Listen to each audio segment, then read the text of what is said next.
చనిపోలేదు చనిపోలేదు.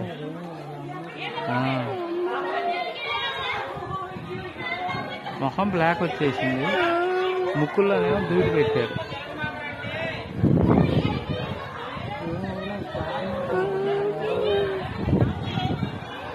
అరే ఎలా ఉన్నాడు? ఏం కావాలా? పడిపోయాడు అంతే. చనిపోయాడా?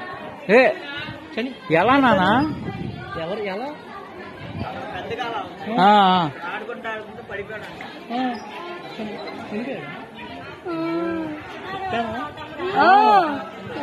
మెల్లగా మెల్లగా వెళ్తే పోద్దామా?